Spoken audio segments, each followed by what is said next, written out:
Hi, I'm Tom. This is Mina, and this is Kitty Help Desk.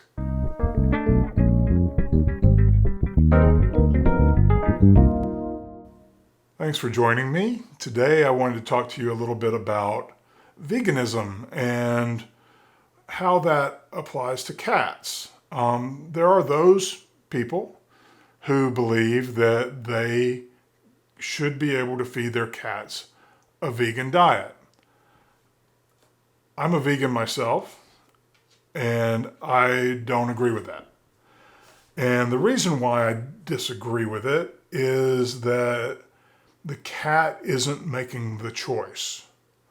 These people who want to feed their cats a vegan diet, they're making that choice for their cat when the cat has clearly evolved to be what's called an obligate carnivore. Now, an obligate carnivore is very different from an omnivore or a scavenger or any of these other types of consumers, predators.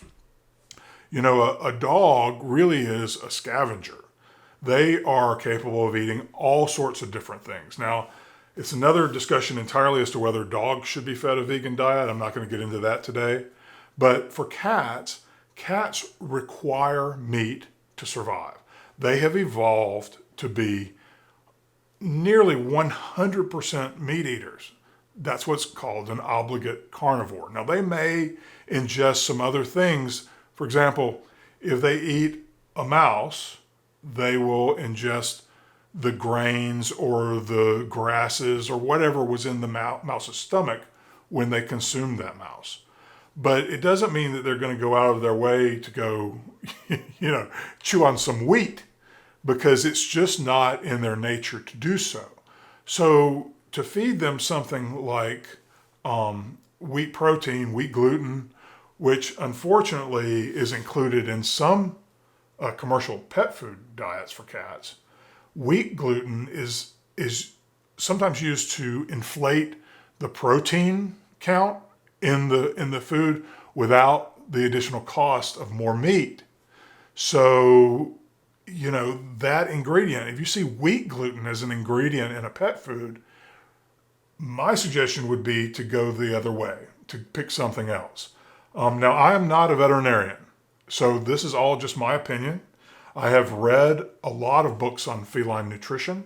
I've read the same books that are used to teach veterinarians in vet school, but I've not been tested on that knowledge, so I'm not really authorized to provide you with precise instructions over what to feed your cat. I think you should consult with your veterinarian about that and make your concerns clear.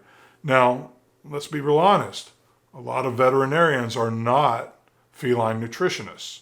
They may have limited knowledge about it, and it's important that they acknowledge that to you and that you come to some conclusion over what to feed your pets that's best for your pets together. But it has to be done together because there are a lot of things that are included in pet foods that you may not, once you know what they are, you may not want to feed them to your pets. Wheat gluten is one of those things for me. I don't want to feed Mina or Lucy a pet food that includes wheat gluten because they really haven't evolved to consume that, and to make their cells don't make the best use of that kind of protein. They need animal protein in order to survive. They also need some very specific amino acids. They need taurine for one, which is key. For many years, cat foods didn't include taurine. And cats were going blind and veterinarians couldn't figure out what was going on. And that just shows you how little we really know. There's a lot we don't know about human nutrition, let's be honest. But we know even less about nutrition when it comes to specific animals. So for many years, cat foods didn't include taurine, and cats were suffering because of it, because they were being fed this exclusive diet that didn't include this very particular thing that they absolutely needed. So we have to be very cautious with what is in the foods that we give them And if we're going to go so far as to eliminate meat, the primary thing that nature has selected them to eat, then we better know really, really well what we're doing. And unfortunately, we kind of don't.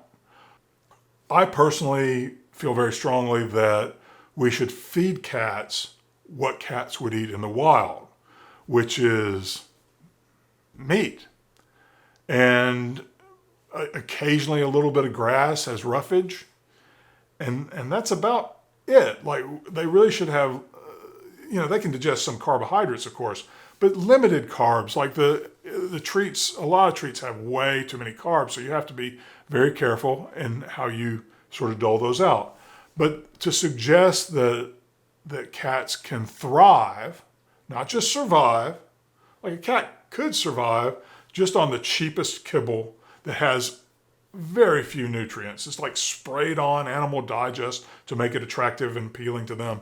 They could survive for many years on just eating that.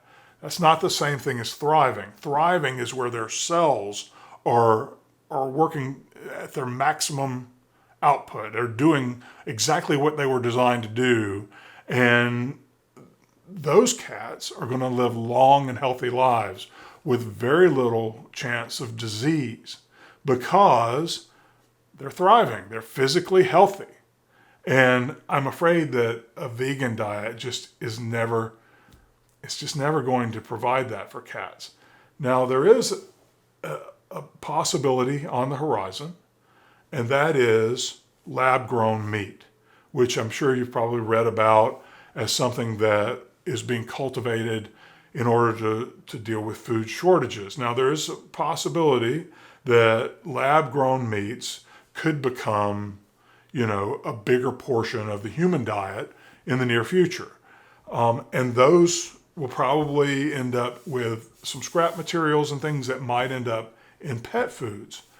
But those are still real meats, and they're still nutritionally, they occupy the same sort of niche as non-lab grown meats. So you might be able to feed a cat that with some additional supplementation. But that's really the only option where, a vegan diet would be appropriate. And I'm not even really sure for myself as a vegan if I would consider lab-grown meats vegan exactly, because they do kind of come from animal cells to begin with. It's a big gray area. And it certainly is worth a discussion. But I personally feel that a vegan diet for cats is not worth considering. So thanks for watching. Please like and subscribe, and I'll see you next time. Thanks.